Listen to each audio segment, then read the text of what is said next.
As a fish, can you tell me who would win in a fight between a shark and 1,000 piranhas? Darwin!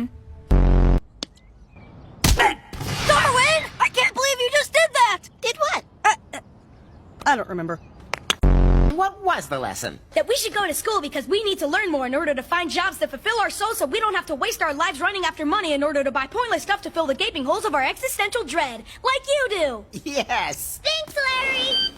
Nice tattoos. What's that one? That's a portrait of my girl. She's waiting for me. Quite the looker. And that one? A unicorn battling another unicorn means I'll always defend my homies.